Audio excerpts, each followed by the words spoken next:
Yeah, I think so too. I actually kind of worry that it might just be something like the time zone difference. Although I know she knows there is one. It's so easy these days though for people to get mixed up about what time it is. I'm hoping that, I mean, that's, she'll feel terrible about it, but I hope it's just that and not something more serious.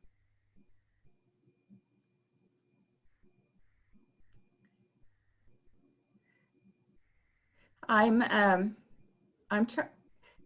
is it okay if I say a thing, speak to you, Wusab? Yep.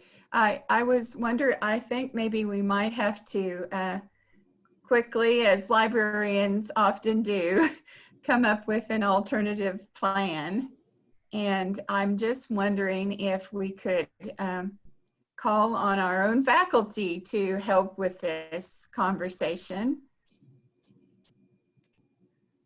And I know most all the faculty are here. It's a rare and wonderful opportunity for us all to be together in the same room. So I think we should make the most of it if we possibly can. I agree, and so this is a great opportunity to discuss our kind of immediate needs. The students have questions. I mean, the kind of challenges, and so do the instructors, faculty members, and the administrator like myself. So if you have questions, why don't you start to speak up? Okay, Kathleen has what I have. Kathleen Caprese, yes. I see Kathleen's question, and Kathleen sent a good question.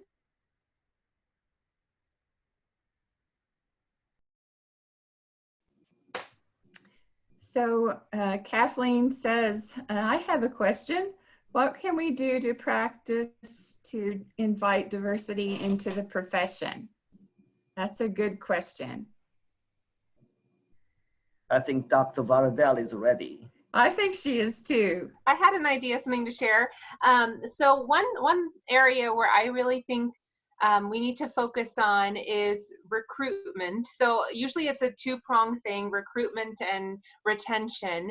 And so one thought that I've had for a while is looking at people who serve, especially as library assistants. Like, let's say you've got a job at your university as a student worker in a library. A lot of people I know who end up going to library school, that's how they got plugged into libraries. They never thought they'd ever be a librarian. They just happened to get an after-school job in a library, and it seemed to roll one thing onto another, and then they ended up being a librarian.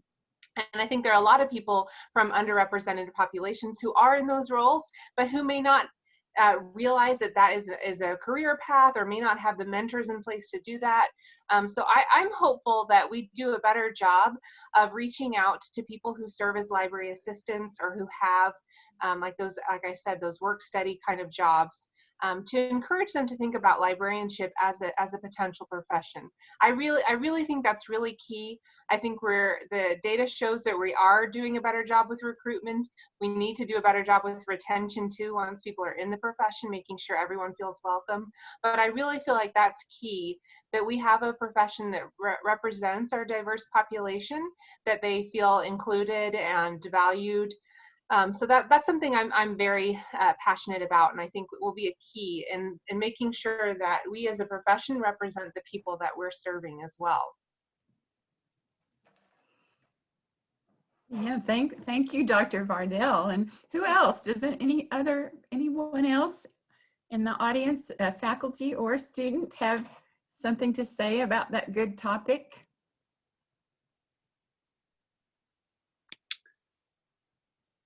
I'll just echo what Dr. Vardell was saying, but part of it, I think, is a general problem where we as librarians have historically been very bad at telling people what librarians really do.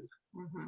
We've been very bad at telling people what a library really is and the value a library brings to its community. And so it's not surprising that it's not sort of the number one choice for people of diverse backgrounds or other backgrounds to become a librarian. And I think, Dr. Vardell, when you're saying a lot of people only sort of come into the profession after they've experienced it because they were sort of totally unaware. We as librarians don't like to think everybody is completely unaware of who we are and what we do. But if you think about it, if you ask the average person in the street, what does a librarian do? They're either going to say librarians sit around and read books all day, or we stamp the date into books. And even although we haven't done that in 20 years, that is still the impression of what people do. So I think it's really important that we are telling people, and that also means children, it also means being involved in schools, particularly at a time when more and more school libraries are being deprofessionalized and are being run, if you're lucky, by one professional librarian in the central office. So children are not going to schools where they are experiencing professional librarianship. We are then seeing them coming into college and university, never having experienced a professional librarian. And so they don't know what an academic library is. And that's something that I think academic libraries are only just becoming, really coming to terms with, that so many of the people that walk through the door really have no understanding of what a library is, what a librarian does, and the value of the library to their community. So I think that's an essential part. And it's also a part that you can start dealing with right now, simply by telling people what you do as a librarian. Well, myself as an immigrant, other cultures, other countries, you don't know how low they perceive the librarian's positions. So in many countries, many cultures, librarians just kind of job you avoid as much as possible. It's very clerical things. So again, back to Dr. Vardell's, Dr. Smith's comments, we have to kind of show. I mean, in the U.S., it's kind of the top level of PR, but still we need to go out and then it be kind of actively promote the functions and the library services and then librarians.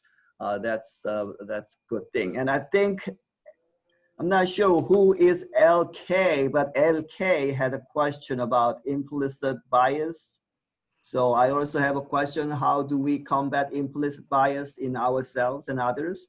Can we combat it in others? Because that's something you often don't know you have. Yeah, I dropped a helpful link in the chat. It's a resource of implicit bias tests that you can take. So I'd recommend when you have some time checking it out. Hi, Lydia. I'd recommend checking those out. You may have heard of those, then you're in my class, Lydia. You may have heard me talk about those tests, but those are helpful just to kind of things you might not necessarily assume, like there are tests about bias you might have about religion or bias you might have about people's sizes, things like that, that are just interesting to kind of open your eyes. But I think talking about it is the most important thing.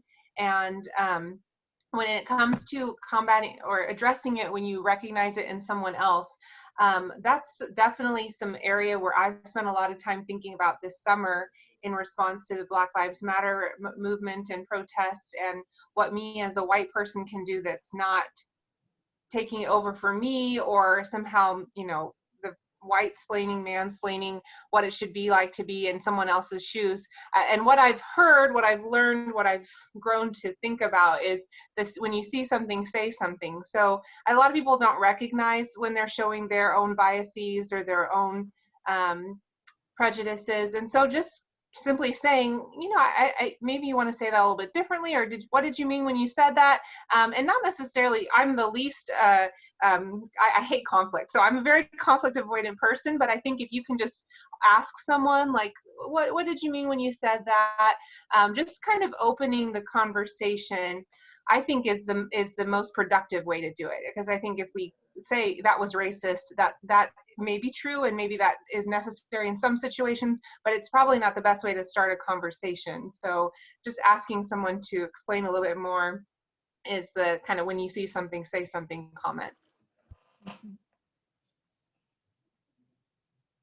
Oh, Stan, I see your mouth moving, but we can't hear you.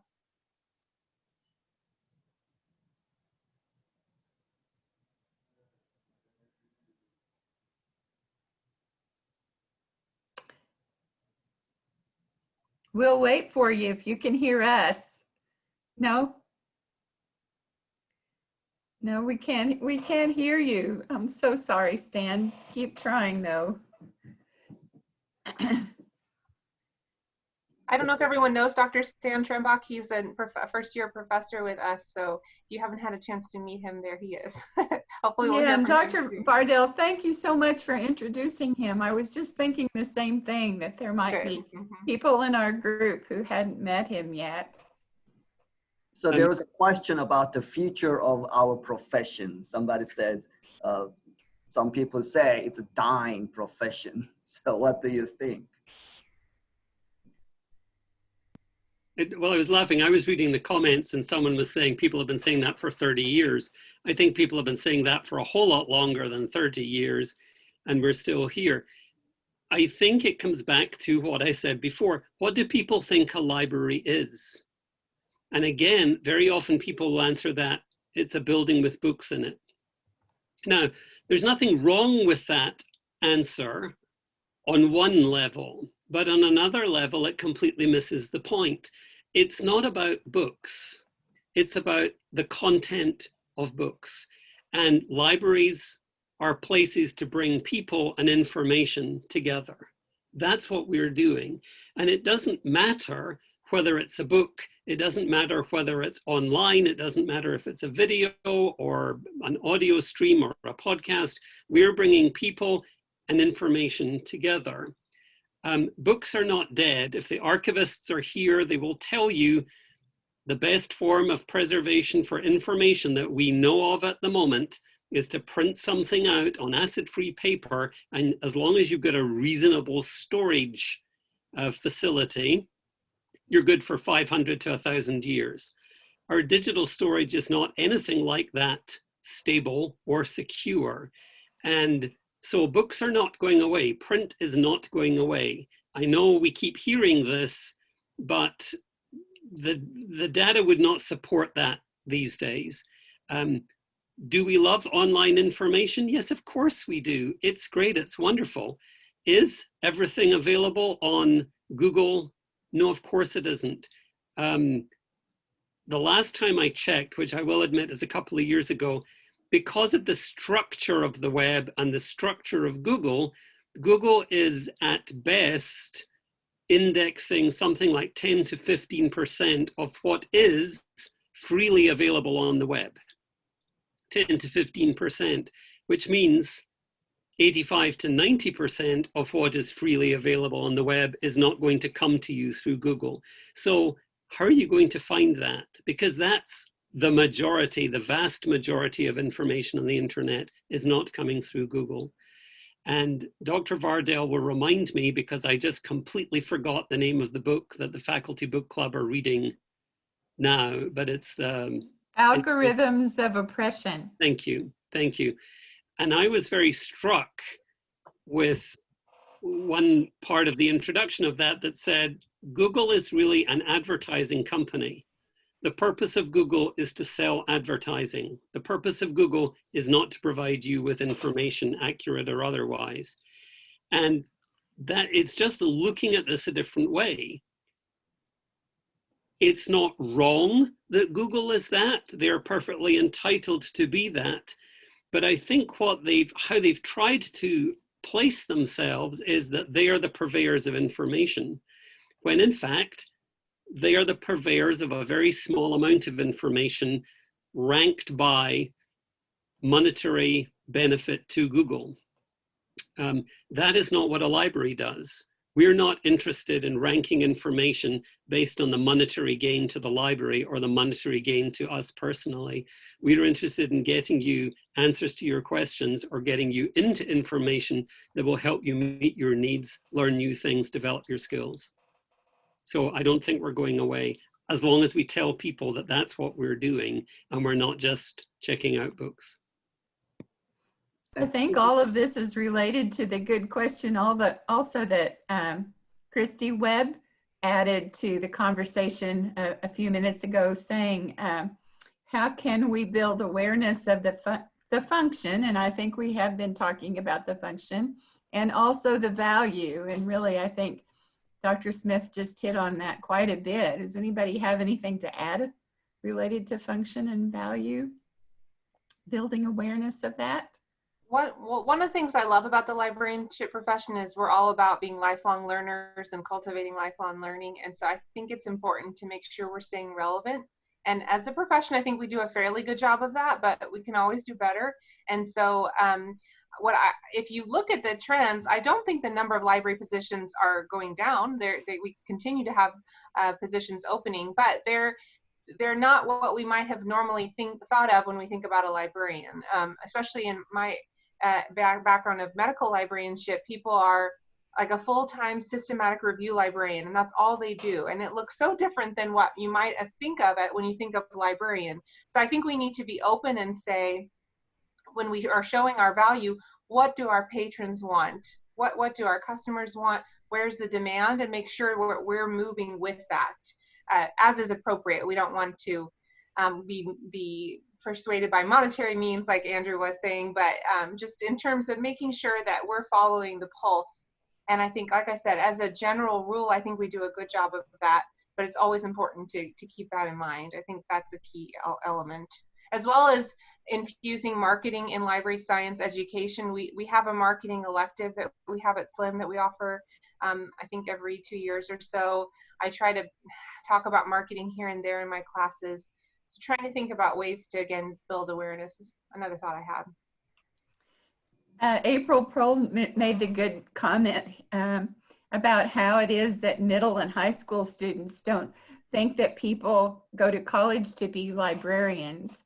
And I've been plugging away at trying to encourage us to advocate at the level of young people in middle and high school, helping them to overcome that misperception that they have. And there's so much opportunity there. We must make it a priority. Several other of our faculty are with us, and I just hope you'll please jump in anytime. Please don't wait for an invitation from any of us. I have the questions that people sent in ahead of time, and I just wonder, unless there's something I'm missing on the chat.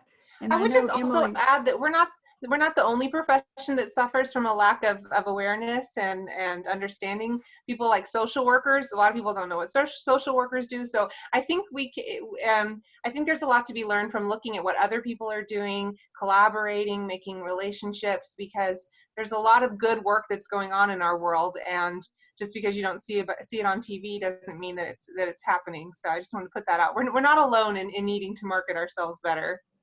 Yeah, I also see David Velasquez, a good comment, sharing about how it is that his father, who's an immigrant, is not supportive of him entering the field and feels it's a waste of time as opposed to pursuing a real job. Boy, so David, are you there where you could speak up? And would you like to? I'm here. I will say that I'm kind of a non-traditional student. In my 30s, my mid-30s now. Went to college for communications with the intention of getting into journalism, and finding that profession was not what I wanted. And my dad wasn't super supportive of that either. And I ended up getting I worked in a dental lab for a long time, which he didn't really understand, but he knew I made something, so that made him happy. And then when that went away, I ended up working building services. I actually did work in the William Allen White Library at the college for a while, just in building services. And that actually made him really happy because that was a real job to him. But it wasn't, I didn't feel like I was living up to my potential. And that got really frustrating. I was really in a dark place about wanting to do something more and wanting to advocate for myself, but also, wanting to raise up, Hispanic individuals in general, especially under the current administration and a lot of that stuff. I don't want to get into politics, but just some of the things that have been bothering me over the past few years. But feeling like, I made the decision, and my wife's been very supportive, which is great. And I work at a middle school now, and all the teachers I work with have been really supportive. But then I find, like, just, you're right, like people in my own life, my dad, he thinks I'm just wasting time. He says, you're burning money. You should have just stayed in building services because you were making real money and you had a chance to actually do something and that kind of thing. And but even, like I said, my extended family and everything just like, oh man, libraries are still around. You can just get books off the internet, right? And don't you, are you really sure you're just going to waste all that money? And then where are you going to find a job? I mean, there's libraries are closing all over the place. And it has just been a bit disheartening as I've tried to get my feet back under me, having not been in school for quite a while. We appreciate you sharing that. I see Dr. Smith with his hand up, please. There are just so many things there, David, that are wonderful. First of all, librarians tend to be very often second, third, fourth, or fifth career people.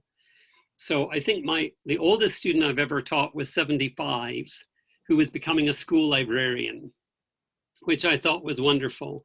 So non-traditional students are who we are to a large extent. So that's wonderful.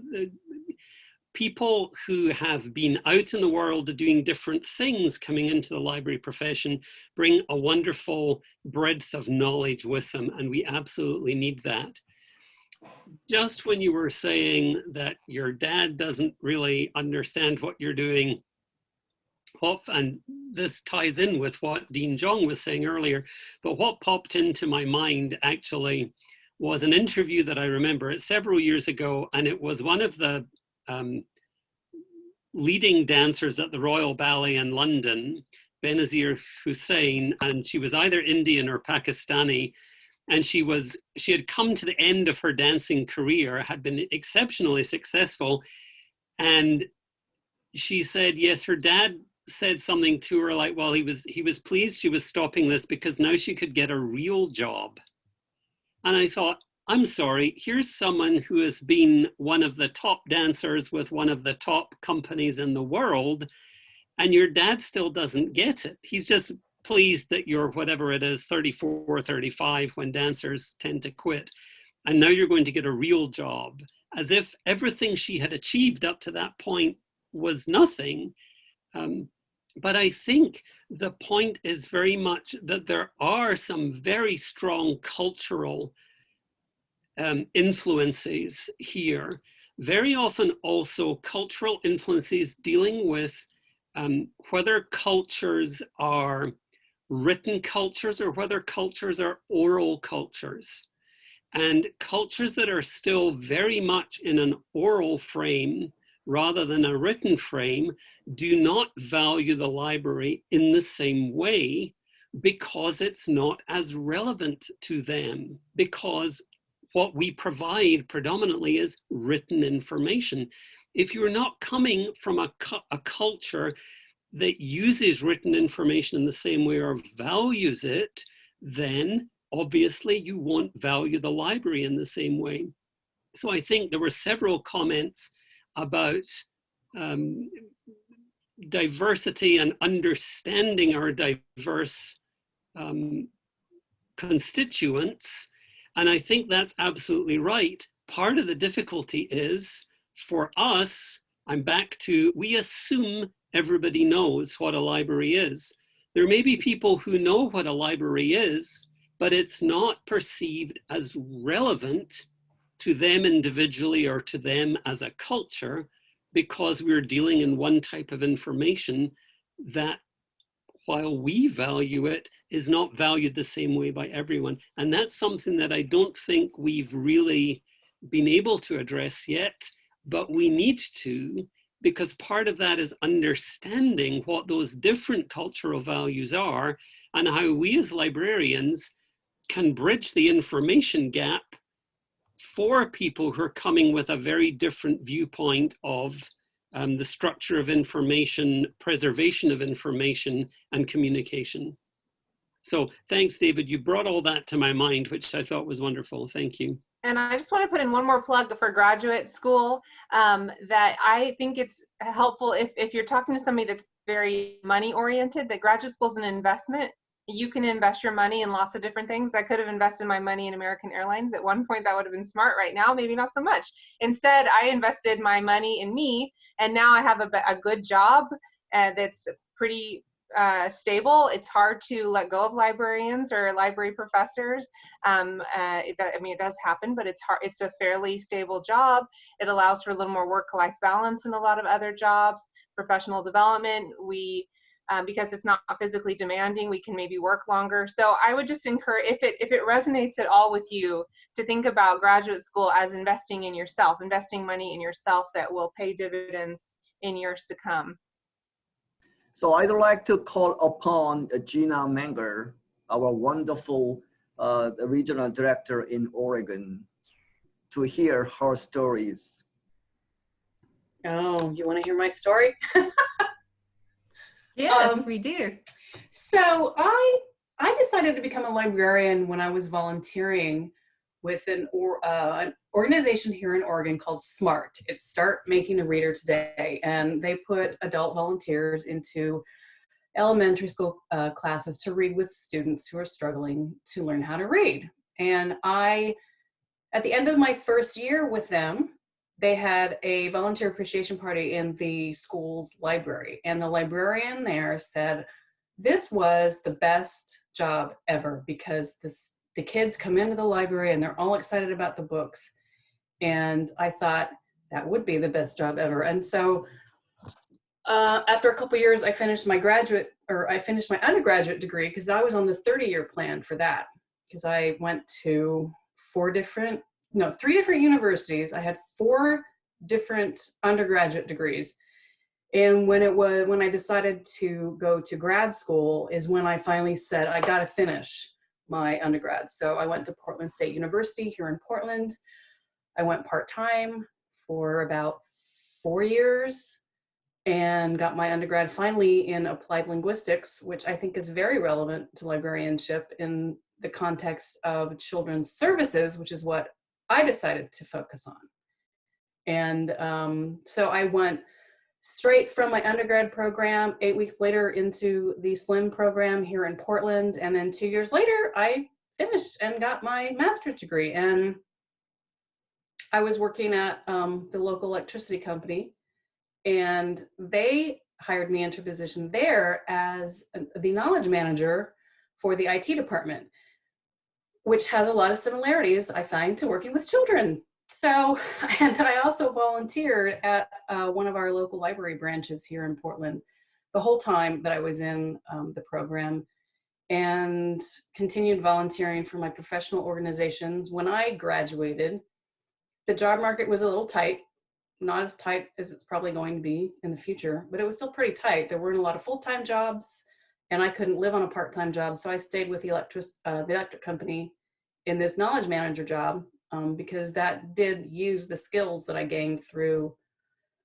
collection development and organization of information and all of those classes that I took.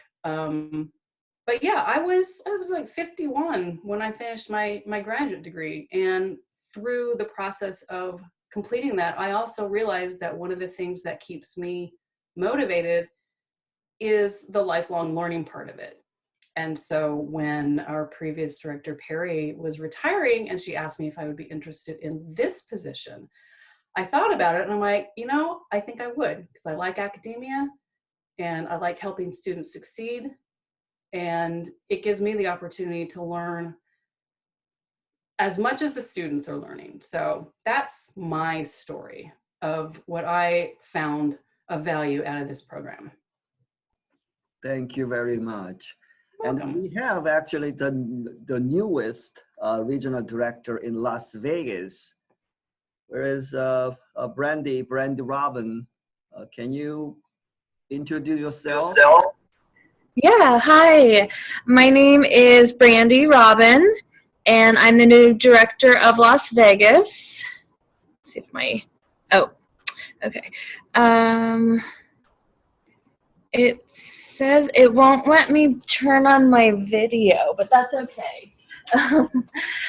Yeah, so I am a SLIM alumni, and I did the program in Denver, and I also took classes in Kansas City in order to graduate in the 2 years. And then for the last 9 years, I've been a high school librarian.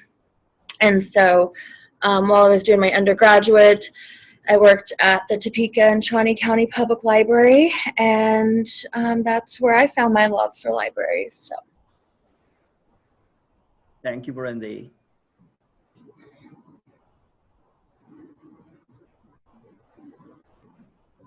Myra, you're muted. Yeah, we have another question from her.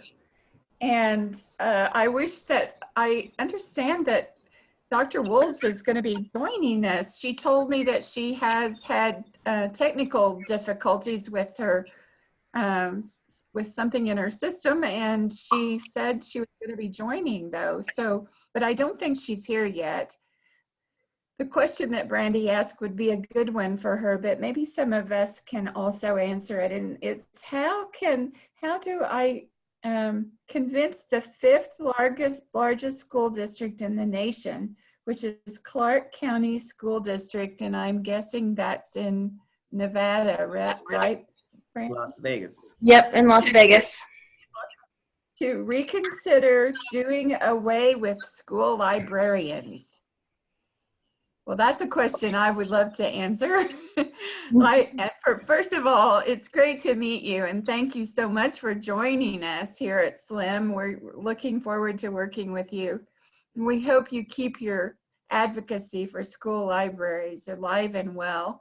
I believe that it's a very bad decision, and one of the first things I would try to persuade administrators of is that all across all of the content areas today, there's a solid string of learning objectives that are all about information literacy.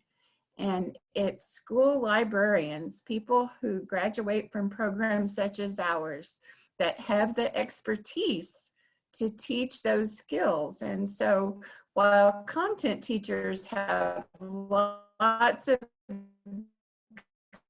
good expertise of own in their own content. The answer to that today is to employ professional librarians who can fill that need. So maybe that was kind of a long-winded answer, Brandy, but I'm hoping others can relate to that. And I think we have some other school librarians with us. I saw someone post, I think it was Tina from Southeast Kansas. Yep, that's me. Please feel free to speak up. You had a good comment. Well, I've really been working this year on trying to increase some multicultural or diverse resources and books and things in my library, because we really don't have a lot of that, which is surprising because we've got a pretty high Hispanic population here, you know. And so one of my goals this year is to create some sort of a multicultural center within my books and resources for fellow kids, and just a diverse range of different books and literature, and you know, playing on that information literacy and trying to help our teachers to kind of be able to help our diverse students because of that population. So it's just something that I really got to thinking about, I guess, over the summer when I took a couple of classes and realized that we just don't really try to promote for those kids or make it a space that they want to come in and, you know, get some things. And I want to do that. And I want it to be a more welcoming environment for them to come in and get used to coming into the library and getting the information and the resources that they need and that they want. And so I'm really trying to figure out how to do that. Well, good for you. Long past due. I hope you stay with it. It's so important.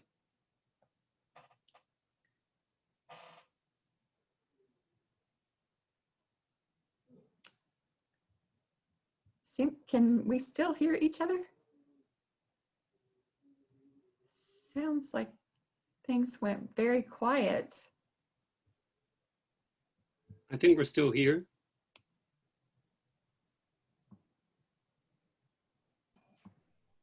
Yeah, I'm just reading the chat. It's because so many comments here, so.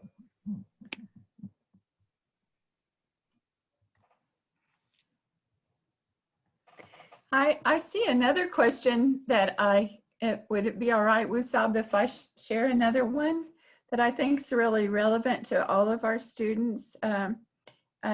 Elizabeth Hoffman. Elizabeth, are you here? Yeah, I'm here. Yeah, you remember your good question about how would we recommend students network with each other during this pandemic? Yeah, it's something that we've had a lot of people looking for ways to get together in our cohort here in South Dakota. So for those of you that don't know me, I'm the cohort director in South Dakota. And our students have been trying to hold online events and get to know professionals in the field, but it's been a struggle with the pandemic. So I'd love to hear anybody's ideas.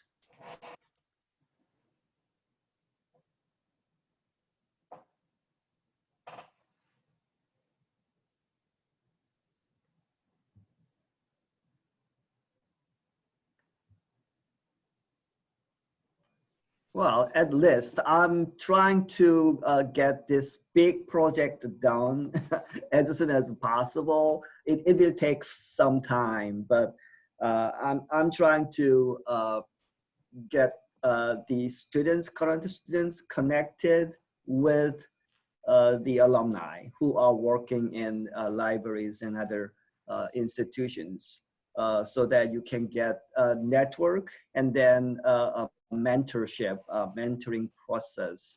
But the mentoring pair, we needed to be a little bit careful in matching. I have been working with the regional directors to develop that kind of network. So I mean, stay tuned. You know, we will have that kind of connection, and then even just informally kind of have this kind of the interaction via Zoom, inviting our alumni and then the students, not in a kind of classroom setting. So of course they come to us in classrooms, but at more kind of informal way, we may accomplish that kind of goal on this virtual environment. And honestly, I had the cohort rep the meeting this past Monday, and I even suggested there was the kind of question or kind of suggestion from, I believe, one of the Overland Park cohorts, and they really want to see each other in person. So I kind of allowed them to, find out the location, like a park and outside, not a kind of crowded bar. Find the place to have enough, social distancing. But I understand they really want to see each other very soon. Be creative, and then we will support that kind of, activities. For example, on campus, there is an honors college, so they must have some kind of activities along with their curriculum. So they decided to go out to a Peter Pan park in town. and then they gather about 40 students. And then students' reaction was very positive, saying this is very close to real college experience. So that's their kind of response. So I fully understand you need to meet in person. So be patient, and then we will do our best to facilitate online the networking. But if you have suggestions, feel free to contact me or your regional directors. I also would just add that I think that I've found that librarians are some very generous people, and I've never known someone who is a practicing librarian who didn't want to be connected to students and to help students through their educational process in any way that they could help. And so while it would be nice for someone to reach out to you, I think I highly encourage you to reach out to someone, even if you don't really know them all that well.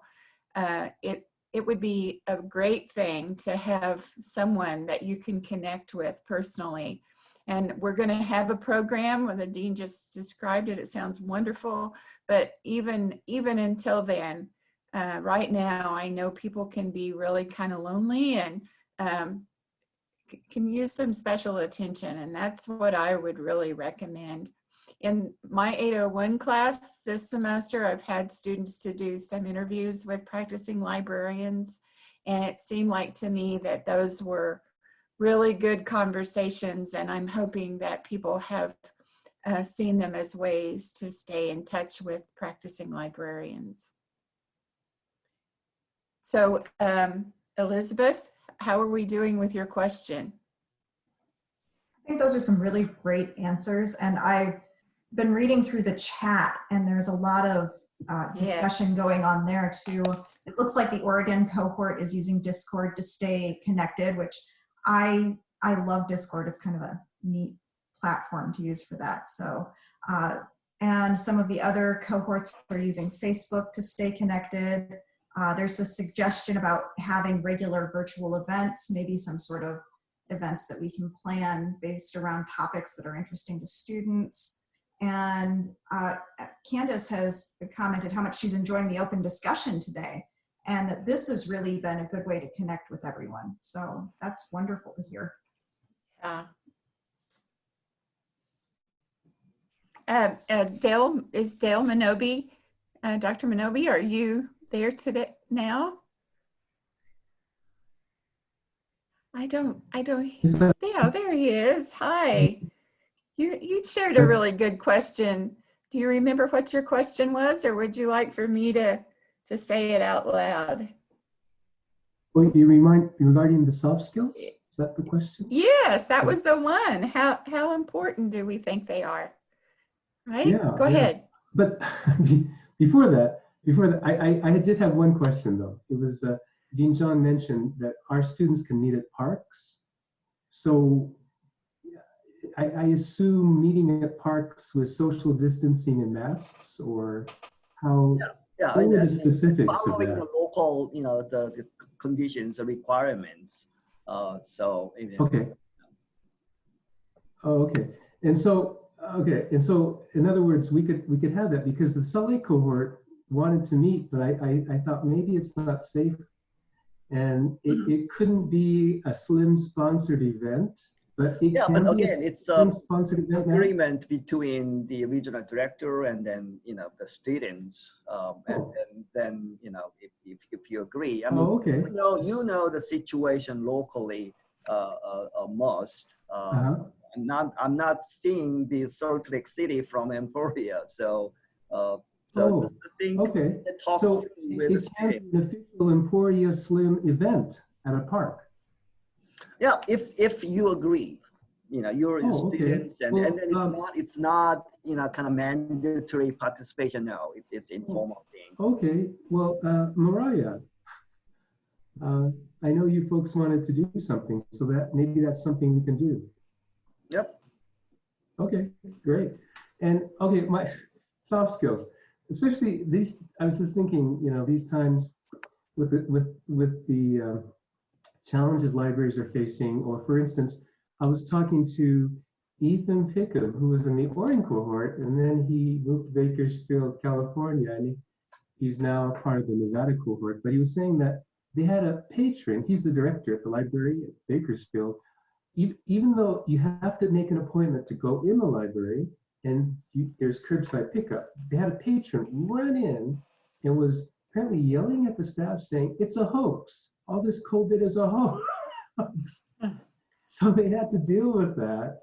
So my question was for Dr. Woolls was how important do you think that is now for librarians to be ready for such situations, those emergencies, where there might be a flare-up of emotions, and you've probably heard about different places where people have been yelled at and kicked, or whether, I'm not so much kicked, but I've heard punched or even shot at for emphasizing that they need to wear masks.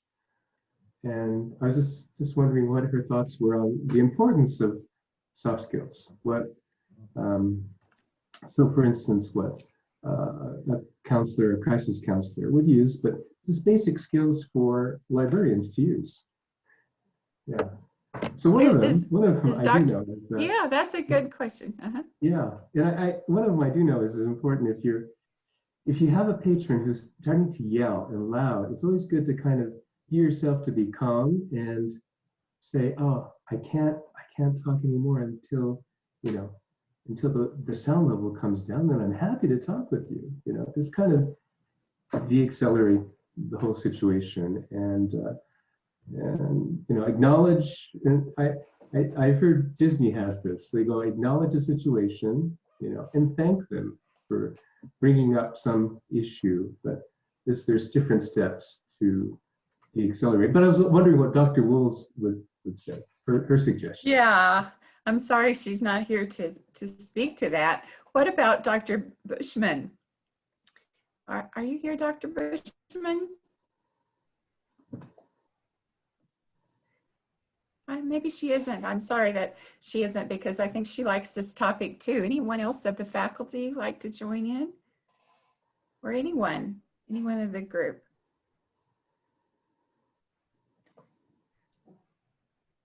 I do think that it is truly a time, and it's likely to be, as we even, the pandemic will come to an end. And when it does, we'll be in many ways in a new era of many things. At least that's what a lot of us are thinking, given what we can see now. And there are a lot of people with a lot of emotions. And I think that all of our attributes, all of our training around the idea of service to other people will hopefully serve us well in that capacity to meet the needs of people who have gone through an awful lot. They have experienced all kinds of sacrifices, many people without work, many people with very low or no paying, no income. And yeah. I think it's really important for us to be very cognizant of the fact that there is a very large number of people who are likely to be really struggling. And we need to be very ready to be sensitive, I think, Emily. Yeah, I was just going to add that this is reminding me of Ryan Dowd's book, The Librarian's Guide to Homelessness, and many of you may be familiar with that. He came to the Kansas Library Association conference last fall, and I sat in on a short presentation he did, but he talked about how trauma changes your brain and changes your brain chemistry. And so when you're dealing with these kind of situations where soft skills are at play, if you're dealing with someone who's experienced severe trauma, they're going to respond differently than someone who has not. And I think a lot of us are experiencing trauma to different levels with everything that's going on. And so I think a lot of the tools that he has, a lot of the discussion he has is going to continue to be relevant, not just with working with people with experiencing homelessness, but also people with mental health concerns, people who've lost their jobs. You know, the list goes on, but he has both a book and also online training modules. I don't work for him, so I don't get any cut, but I just thought I would share that if that's something that you're interested in, check out the book and maybe see. I think that he will set up a library with like one user with they can look at the training and see if it works for the library, and then they can license it for the whole library. So something to look into. Yeah. I think the other thing, excuse me, the other thing to remember is in this time, it's not just the person running into the library that may have experienced trauma. The people in the library itself, the library staff, have been dealing with trauma for 6 months. And we need to acknowledge that we are suffering the effects of cumulative stress. And we are still trying to be open, we're still trying to be accepting, we're still trying to help people as best we can. But the longer these changes go on, the more they affect on each one of us. And so it's not just, I think, because I was also in the meeting that Dr. Vardell was referring to, and at that point, the emphasis really was on the one person coming into the library who may have experienced trauma and then how to deal with that. But it's actually a slightly different situation where everybody in the library building is traumatized to some extent. And so it's very difficult for us. We're all on shorter fuses. We're all slightly disoriented. And it's not because we're mean or wicked, it's just how we are wired to deal with things. And dealing with this much separation, isolation, uncertainty takes its toll. And so we have to be careful that we're trying to take care of ourselves as well as taking care of other people.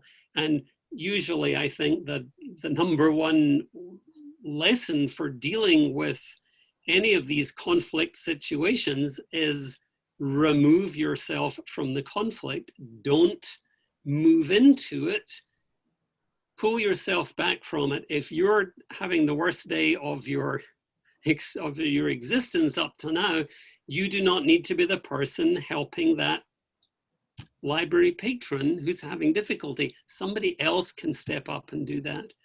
Mm-hmm. But remembering that we're all fragile at the moment, and anything we do, we all have to be very careful and think twice before we open our mouths or type up that email, because life is hard. Obviously, life is hard in many different ways for different people, but everybody is affected by this current pandemic to some extent, and we just need to acknowledge that and understand that we may have difficulty, even if we, quote, know what the right thing is to do, we might not be in a good place to do it. Yeah, so true, it's affecting everyone, and yeah, good, very good statement. It's always good for us to talk about soft skills. It's the priority. Yeah. Something very quick.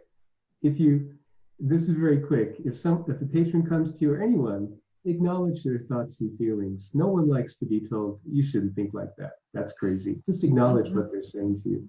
And I think that should help. Anyway, I'm done. A very good thought. Thank you for adding that. Okay, so for the kind of sake of your time, I'm cognizant on your time, the valuable time. I believe we did a great job ourselves by ourselves.